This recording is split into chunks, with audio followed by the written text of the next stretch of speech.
జై శ్రీరామ్. అందరికీ నమస్తే అండి. నేను మీ గోదావరి ఆడబడుచుని. ఈరోజు మనం చూడబోయేది పండుమిర్చి పచ్చడి అండి. పండుమిర్చి పచ్చడిని ఎలా తయారు చేసుకోవాలో చూసేద్దాం రండి. ముందుగా పండుమిర్చిని తీసుకుని దానికి ఉన్న తొడిమలను తీసేసి శుభ్రంగా కడుక్కుని ఇలా ఆరబెట్టుకోవాలండి. ఈ పండుమిర్చి పచ్చడికి పచ్చిమిరపకాయలు ఇలా ఎర్రగా ముగ్గిన తర్వాత వాటిని మాత్రమే తీసుకోవాలండి. అలా తీసుకుంటేనే దీని టేస్ట్ అమోఘంగా ఉంటుందండి. ఇప్పుడు మనం చింతపండు తీసుకుని ఒకసారి కడుక్కుని దానిలో కొద్దిగా నీళ్లు పోసి నానబెట్టుకోవాలండి. అలాగే దీన్ని గుజ్జు కింద తయారు చేసుకుని ఎండలో పెట్టింది 100 గ్రాములు తీసుకోవాలండి. చూస్తున్నారా, ఇప్పుడు గుజ్జు తయారు చేయడం కోసం ఈ నానిన చింతపండుని శుభ్రంగా పిండుతున్నారు.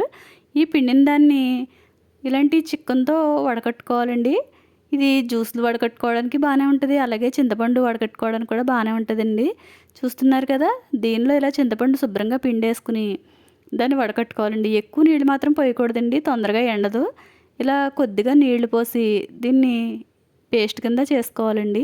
మనం చింతపండుని కొద్దిగా ఇలా నానబెట్టుకుని గుజ్జు కింద తీసుకుని ఎండలో పెట్టుకోవడం వల్ల అల్లం పచ్చట్లోకి ఇంకా పచ్చిమిరపకాయ పచ్చట్లోకి కూడా యూజ్ అవుద్దండి. చూస్తున్నారు కదా, ఈ గుజ్జుని ఒక ప్లేట్కి ఆయిల్ పామి దానిలో వేసుకోవాలండి. ఎందుకంటే ఎండిపోయిన తర్వాత దానికి అంటుకోకుండా రావడానికండి. ఇలా ఎండలో పెడితే ఒక 5 గంటల్లో శుభ్రంగా ఎండిపోద్దండి. ఆ గుజ్జుని తీసుకుని ఈ పచ్చడిలో వాడుకోవచ్చండి. ఇప్పుడు ఎండిపోయిందండి. ఇప్పుడు పచ్చడిని ఎలా తయారు చేసుకోవాలో చూద్దాం రండి. చూస్తున్నారా, ఎండిపోయిన తర్వాత గుజ్జు ఎలా దగ్గరగా అయిపోయిందో. ఇప్పుడు వీటన్నిటిని మనం కుమ్ముకోవాలండి పచ్చడికి. చూస్తున్నారా, ఇప్పుడు పండు మిరపకాయలు వేశారు మా అమ్మగారు. అలాగే చింతపండు గుజ్జుని ఒక 100 గ్రాముల బెల్లాన్ని కూడా వేస్తున్నారండి. ఈ చింతపండు గుజ్జు అల్లం పచ్చడికే కాదండి, మనం చట్నీలు చేసుకుంటాం కదండి, దానిలో చింతపండు వేయక్కర్లేకుండా ఈ గుజ్జుని కొద్దిగా వేసుకుంటే చట్నీలు కూడా చాలా బాగుంటాయండి. ఇప్పుడు మనం దీనికి తగినంత ఉప్పు వేసుకోవాలండి. ఉప్పుకి ఏం కొలత లేదండి, దీనికి సరిపడా ఉప్పు వేసుకుందామండి. ఇప్పుడు ఇవన్నీ కూడా కలిపేసి కుమ్మాలండి. ఈ కుమ్మేదాన్ని బండ అంటారండి. చూస్తున్నారు కదా, ఆ బండతో శుభ్రంగా కుమ్ముకోవాలండి. రోలు అందుబాటులో ఉన్నవాళ్ళు రోట్లో వేసుకుని ఇలా బండతో కుమ్ముకోవచ్చండి. చూస్తున్నారు కదా, దీనిలోనే మెత్తగా అయ్యే వరకు కూడా ఇలా కుమ్మాలండి. అలాగని బాగా మెత్తగా అయిపోకూడదండి, కచ్చాపచ్చగా ఉండాలండి. వేడివేడి అన్నంలో ఈ పచ్చడి వేసుకుని తింటే చాలా బాగుంటుందండి. అంతేకాదండి, టిఫిన్స్లో కూడా ఇది చట్నీలాగా యూజ్ అవుద్దండి. ఇలా కుమ్మడం అలవాటు లేని వాళ్ళు మిక్సీలో కూడా వేసుకొని చేసుకోవచ్చండి. అయితే మిక్సీలో వేసిన టేస్ట్ వేరేగా ఉంటుందండి, ఇలా కుమ్మింది చాలా బాగుంటుందండి. నాకు కూడా ఇలా కుమ్మడాలు అవి రావండి, మిక్సీలో మిక్స్ చేసేసుకుంటూ ఉంటానండి. కానీ మా అమ్మగారు ఇవన్నీ కూడా తయారు చేసి ఇస్తూ ఉంటారండి. ఇలా కచ్చాబిచ్చాగా కుమ్మిన తర్వాత దీన్ని ఒక బాక్స్లోకి తీసుకొని 3 రోజులు ఊరబెట్టాలండి. అలా ఊరిన తర్వాత అప్పుడు దీనికి తాలింపు వేసుకోవాలండి. ఇప్పుడు ఇది దగ్గరగా నలిగిపోవచ్చిందండి. చూస్తున్నారు కదా, చాలా మట్టుకి నలిగిపోయింది. ఇప్పుడు దీన్ని ఒక బాక్స్లోకి తీసేసుకుని మూత పెట్టేద్దామండి.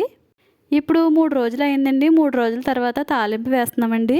చూస్తున్నారు కదా, చిన్న వెల్లుల్లిపాయలు ఒక 5 తీసుకున్నామండి. అలాగే వాటిని రేకలుగా తీసి ఆ రేకల్ని కొద్దిగా బండతో నలపాలండి, లేకపోతే ఆయిల్లో వేసినప్పుడు పేలిపోతాయండి.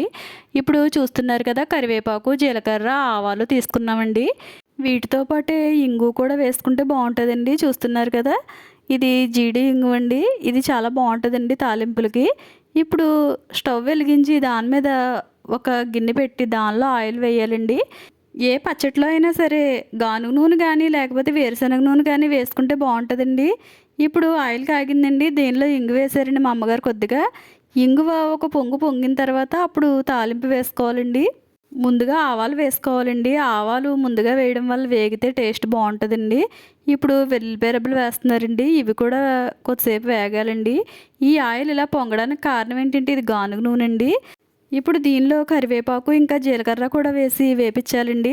2 ఎండుమిరపకాయలు కూడా వేసుకుంటే కలర్ఫుల్గా ఉంటుందని చెప్పి వేసారండి. ఇప్పుడు తాలింపు వేగిపోయిందండి. తాలింపు వేగిపోయిన తర్వాత గ్యాస్ ఆఫ్ చేసుకోవాలండి. అప్పుడు మనం 3 రోజుల క్రితం తయారు చేసిన ఈ పండుమిర్చి తొక్కును దీనిలో వేయాలండి. ఇలా వేసి కొద్దిగా తిప్పేసరికి దానిలో ఉన్న వేడికి దీనిలో ఉన్న పచ్చివాసన పోద్దండి. అప్పుడు ఈ పచ్చడి ఇంకా అద్భుతంగా ఉంటుందండి. ఇది చల్లారిన తర్వాత ఒక గాజు సీసాలో నిల్వ పెట్టుకుంటే 2 నెలల వరకు నిల్వ ఉంటుందండి. ఫ్రిడ్జ్లో అయితే 6 నెలల వరకు ఉంటుందండి. అంతేనండి, ఈ పండుమిర్చి పచ్చడి తయారైపోయిందండి. దీన్ని మీ అందరూ కూడా ఒకసారి ట్రై చేసి టేస్ట్ చూసి ఎలా వచ్చిందో చెప్పండి. అలాగే ఈ వీడియో మీకు నచ్చింది అనుకుంటున్నానండి. నచ్చితే తప్పకుండా లైక్ చేయండి. అలాగే ఇంకా సబ్స్క్రైబ్ చేసుకోకపోతే సబ్స్క్రైబ్ కూడా చేసుకోండి. జై శ్రీరామ్.